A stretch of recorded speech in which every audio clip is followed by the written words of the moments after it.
Hey guys, how you going? Hope you're all doing very well. This evening I'm going to be doing another movie review for you all. This movie is a horror film from Canada, English language, released in the year 2023, directed by Brandon Cronenberg, and this film is called Infinity Pool.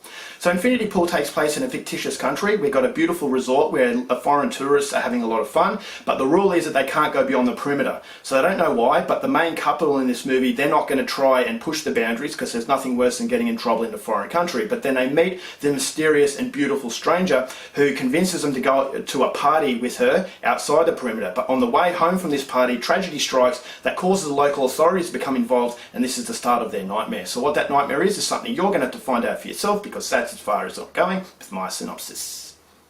Now my thoughts on Infinity Pool. Brandon Cronenberg is a director that really hasn't won me over yet. Now, he is the son of David Cronenberg, and what I appreciate about Brandon Cronenberg is that he's actually made a name for himself. He does borrow the science fiction ideas that his father had, but he actually steers it in a different direction. So the viewer's expectations, I actually thought it's not actually reality, and that's something that I appreciate. It takes a lot of courage to do that, to keep the family name and a family name in a genre that is so well known as far as science fiction / horror, sort of body horror is concerned. But as I said, Brandon Cronenberg does have his own style, and some parts of that style work, and some parts of that style for me don't work. And so I was hoping that Infinity Pool was going to be a step in the right direction, because his first film, Possessor, I didn't share the love for that movie. A lot of people loved it, so if you're one of those people, please feel free to share why you loved it. But for me, there were issues in that film that I will actually have to review this movie in the future, because I actually haven't done it yet, which is a surprise.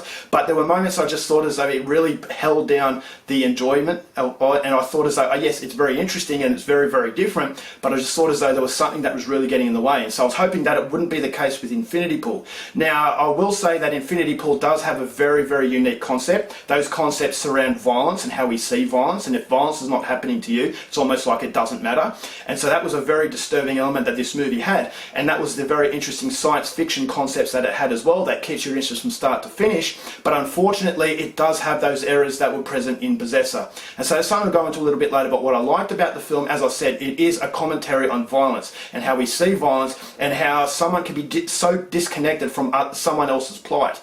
And so I thought that was actually very thought-provoking. It's going to provide a discussion, and movies like this don't really come around too often, but Brandon Cronenberg seems to have ideas that were very three-dimensional and can go in different ways.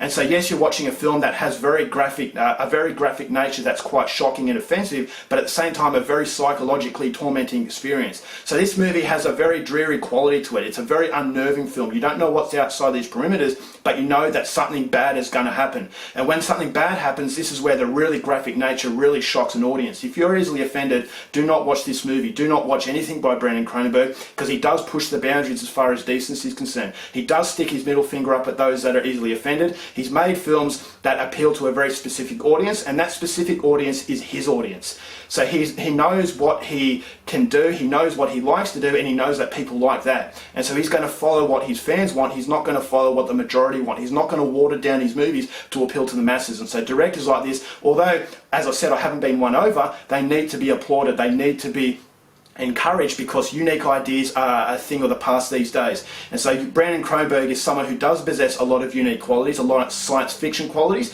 that emulate his father, but as I said, ideas and camera usage that is very different from his dad. And so yes, he does keep the Cronenberg name. He is very loyal to that science fiction sort of area that his father conquered, but as I said, he does make something very, very different. So Infinity Pool, as I said, it's a very dreary cinematography. It's almost like there's no colour in the movie. So although it's a beautiful, luxurious resort, you feel as though claustrophobia is setting in, because the outside world is closing in, and it does suffocate the audience to a point where all the suspense is starting to build up, and the graphic nature of this movie is the consequence of all that suspense. And so some of the graphic nature I thought really, really worked as far as the violence is concerned. It's very, very hard-hitting, it's extremely graphic, it does not shy away, so please be very, very careful coming into it, because it's a very extreme experience. But as I said, the violence I felt had a part to play. It wasn't there just for the sake of shocking, which is the thing that I liked about Possessor, is that it was showing violence for what it is, and how destructive the nature of violence can be, and how it can shape people and turn people into completely different individuals.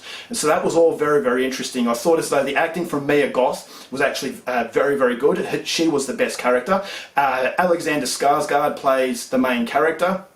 I thought his character was not very good, and so that was unfortunate, but he is a household name that a lot of people are going to recognise, and so it's a selling point. This movie is definitely going to sell, but unfortunately for me, the self-indulgence really gets in the way of this movie being enjoyable. The self-indulgence really prevents the movie from being very fluent. So it does have the pressure, the hand on the pressure valve, but then it releases that pressure valve because there is a scene that lingers on too long, or there is something that's very confusing, but it just gets to a point where, okay, that was different, but eventually you're starting to get a little bit irritated by it because it's made its point, but it's not going on with it.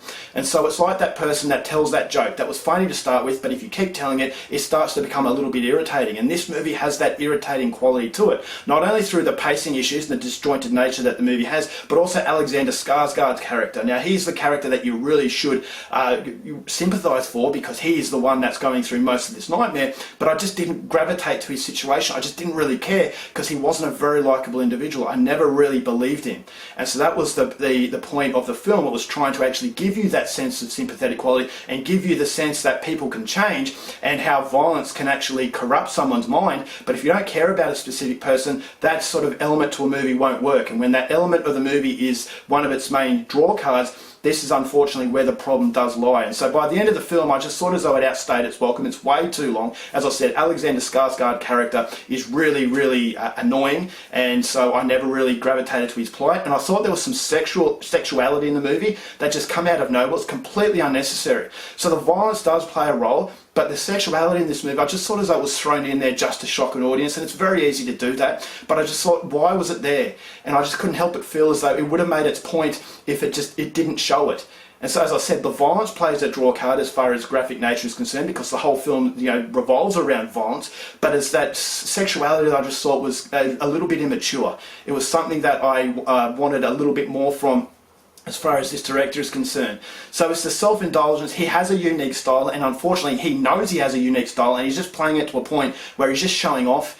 And so the whole disjointed quality of this movie, I just couldn't really get into the experience. I was really getting into something, and then all of a sudden it just starts to become a little bit stagnant. And this is where I noticed how tedious the experience was getting. And so there were moments that were really, really good, but that was followed by moments that just really could have been edited out, and it would have been a lot better. And so it's a movie that goes for 2 hours, but it feels like it goes for 3.5 hours, because, as I said, that self-indulgence that really gets in the way of enjoying the experience. And unfortunately, I just don't share the love for Infinity Pool, and as a result of that, I'm going to give this film 2 stars.